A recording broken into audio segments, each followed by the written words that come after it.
Arcanis et l'héritage du Phénix. Adrien Tréméry. Ce livre est un ouvrage de fiction. Les noms, prénoms, personnages et événements relatés sont le fruit de l'imagination de l'auteur, ou sont utilisés à des fins de fiction. Toute ressemblance avec des faits avérés, des lieux et personnes réelles, vivantes ou décédées, serait purement fortuite. Bienvenue dans un monde où la magie et l'humanité se mêlent en une harmonie singulière. Je me nomme Patrick, j'ai 17 ans, et je réside dans un modeste village de la région d'Arcanis. Comme tout adolescent en ces terres, mon ambition est de devenir sorcier, au service de ma région et de ma faction. Un soir de décembre, alors que la nuit enveloppait le paysage, une chauve-souris vint heurter ma fenêtre. Dans ses griffes, une lettre scellée à mon attention. Son expéditeur, nul autre que Palior, le président de l'Ordre des Phénix. Enfin, j'avais reçu une réponse tant espérée. J'étais admis à l'école de sorcellerie de ma région.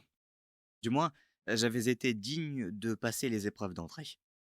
Après avoir reçu la lettre de l'Ordre des Phénix, Patrick a ressenti un mélange d'excitation et d'appréhension. Il savait qu'il devait partager cette nouvelle avec ses parents, Louis et Simone, qui avaient toujours été ses plus grands soutiens. Une fois la nuit tombée, il s'est approché de la cuisine, où ses parents étaient attablés en train de prendre leur repas du soir. Papa, maman, A-t-il commencé, la voix légèrement tremblante mais empreinte de détermination. j'ai quelque chose d'important à vous dire. Louis et Simone se sont tournés vers lui, captant immédiatement l'intonation sérieuse de sa voix. Je... J'ai été accepté pour passer les épreuves d'entrée à l'école de sorcellerie d'Arcanis. A-t-il annoncé, les yeux brillants d'émotion. Un silence de quelques instants a suivi, alors que Louis et Simone assimilaient la nouvelle. Puis un sourire radieux a illuminé le visage de Louis, suivi d'un éclat de fierté dans les yeux de Simone. « Mon fils, un sorcier !» a murmuré Louis, visiblement ému. Simone s'est levée de sa chaise pour envelopper Patrick dans une étreinte chaleureuse.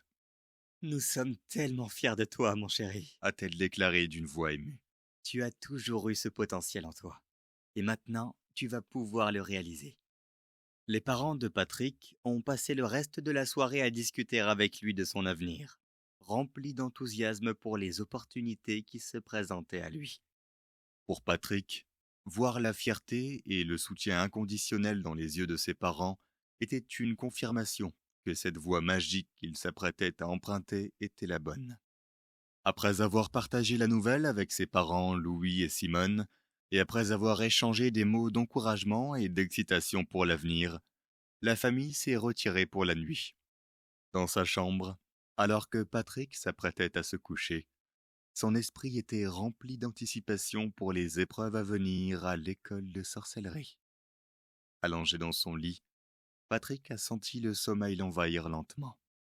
Mais alors qu'il plongeait dans le monde des rêves, une vision étrange l'a enveloppé.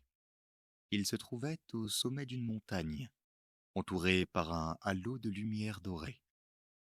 Devant lui se dressait une silhouette imposante, celle d'un grand sorcier vêtu de robes anciennes, son visage caché dans l'ombre.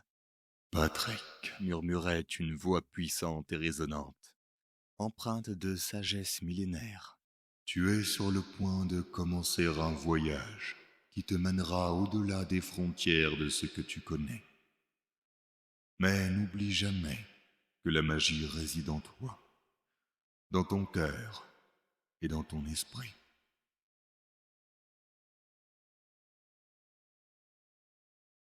Alors que le rêve se dissipait lentement, la silhouette du grand sorcier se fondait dans la lumière, laissant Patrick avec un sentiment de détermination renforcé.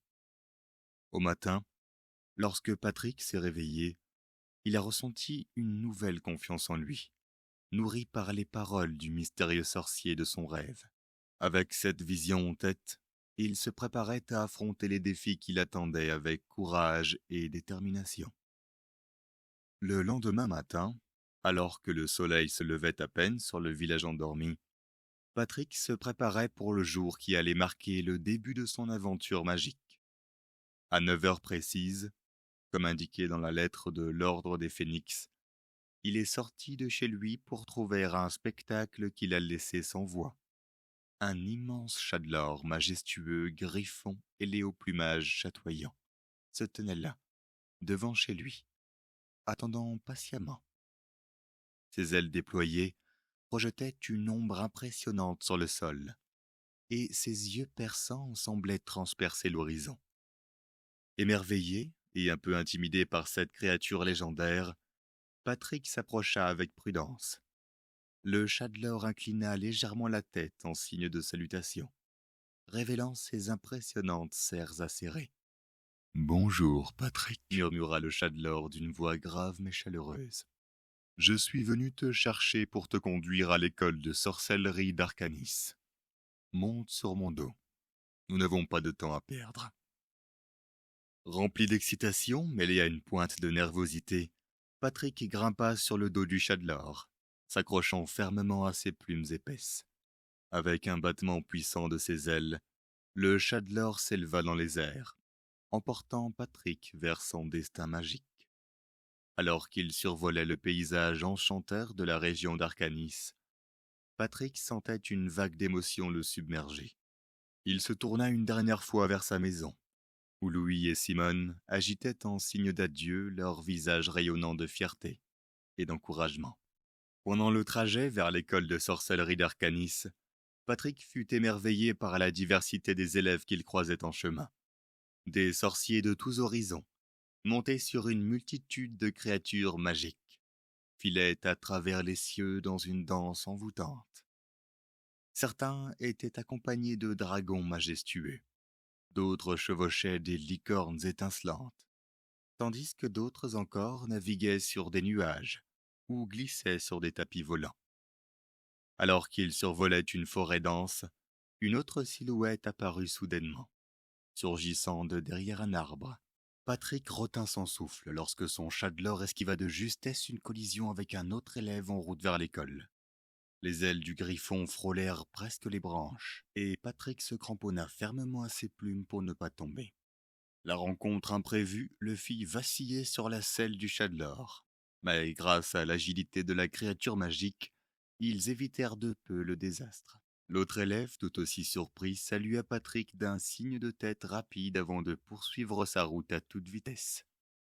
Alors que le chat de l'or poursuivait son vol majestueux à travers les cieux d'Arcanis, une silhouette imposante se dessina à l'horizon. Patrick fixa l'horizon avec émerveillement, alors que le château de l'école de sorcellerie d'Arcanis prenait forme devant lui.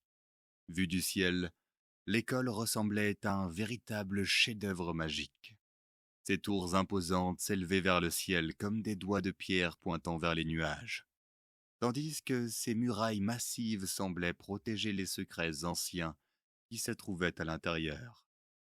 Des jardins luxuriants s'étendaient autour du château, parsemés de fontaines enchantées et de bosquets mystérieux. À mesure qu'ils approchaient, Patrick pouvait distinguer les détails élaborés de l'architecture du château. Des gargouilles sculptées ornaient les toits, leurs yeux de pierre semblant observer chaque mouvement, tandis que des fenêtres étincelantes révélaient un aperçu de l'activité frénétique qui régnait à l'intérieur. Le chat de l'or entama une descente gracieuse, se posant avec une aisance sur la pelouse verdoyante devant les portes principales du château. Patrick sauta de la selle, avec un mélange d'excitation et d'appréhension, ses yeux brillant d'anticipation pour les aventures qui l'attendaient à l'intérieur de ces murs magiques.